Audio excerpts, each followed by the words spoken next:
Assalamualaikum warahmatullahi wabarakatuh. Sebelumnya perkenalkan, saya Milani Kuratal Ayun dari tingkat 2A. Di sini saya akan mempresentasikan terkait laporan observasi yang berjudul Analisis dan Penerapan Asesmen Kebutuhan Edukasi dan Promosi Kesehatan pada Remaja terkait permasalahan mental dan juga gadget.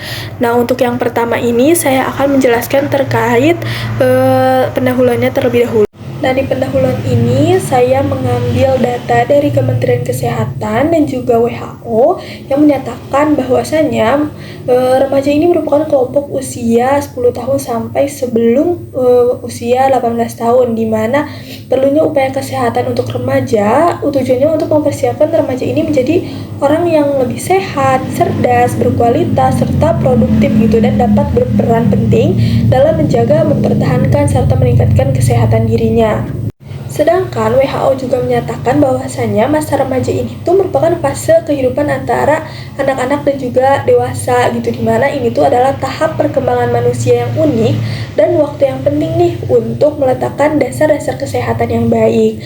Nah, remaja ini nanti akan mengalami pertumbuhan fisik, kognitif, dan juga psikososialnya secara pesat karena dipengaruhi juga lingkungan tentunya.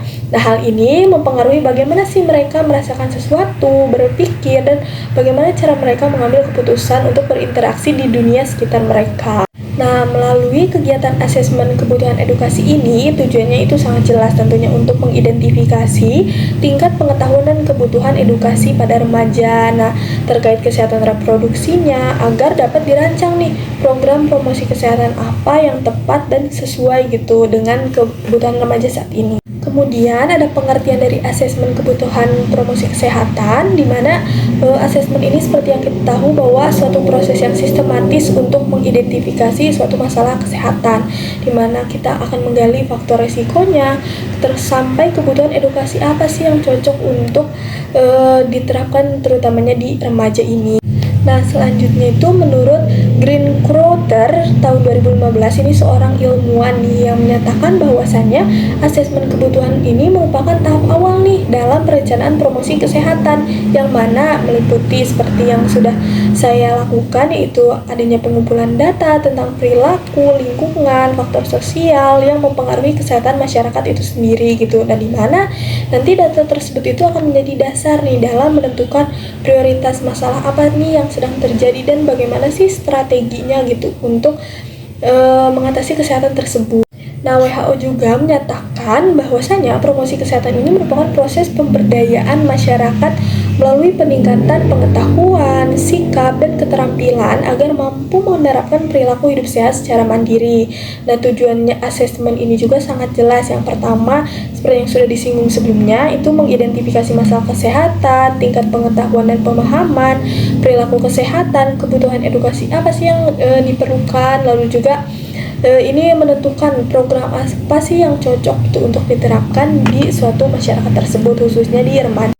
Nah, untuk metode yang saya lakukan di observasi kali ini yaitu menggunakan dua cara, yaitu melalui wawancara dan observasi, di mana wawancara ini digunakan untuk menggali informasi. Ini saya melakukannya itu dengan cara tanya jawab secara langsung dengan responden saya, yaitu siswa atau remaja di SMP.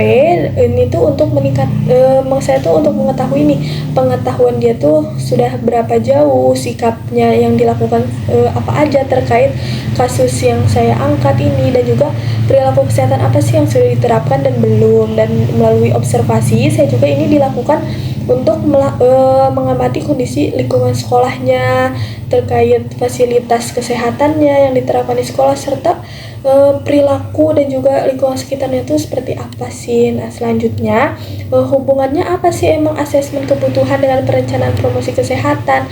Tentunya asesmen kebutuhan ini merupakan dasar dalam penyusunan promosi kesehatan, di mana data hasil asesmen ini nantinya akan digunakan nih untuk menentukan prioritas masalah apa sih yang perlu didahulukan gitu, dan kita ini dengan adanya asesmen ini bisa menyusun tujuan intervensinya, memilih media edukasi yang sesuainya itu seperti apa, serta menentukan metode penyampaian pesan kesehatannya tuh harus seperti apa gitu. Nah, juga kita tentunya sebagai tenaga kesehatan ini memiliki peran yang sangat penting nih.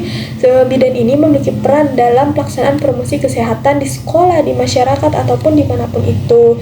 Karena peran tersebut itu meliputi seperti pemberian edukasi, seperti yang kita tahu bahwa kita ini sebagai fasilitator, motivator, serta kita juga sebagai pendamping di dalam menerapkan perilaku hidup sehat seperti yang sudah dipelajari sebelumnya ya, bahwa kita ini perlu memberikan edukasi promotif dan preventif, dan ini juga berperan nih dalam kesehatan remaja, di mana kita perlu memberikan edukasi terkait kesehatan reproduksinya, pencegahan anemia kah, atau gizi seimbangnya seperti apa, lalu pembinaan kesehatan apa sih yang baik untuk diterapkan. Nah, selanjutnya ini ada grafik terkait persepsi orang tua terhadap kebutuhan kesehatan mental, di mana pada grafik pertama ini menunjukkan nih bahwa kesadaran orang tua terhadap masalah kesehatan mental remaja ini masih rendah nih, serta banyak orang tua tuh belum mampu nih mengenali tanda-tanda gangguan mental pada anaknya, sehingga penanganan sering terlambat. Nah, selanjutnya ini ada halangan terkait grafik halangan mengakses bantuan kesehatan mental. Nah, di mana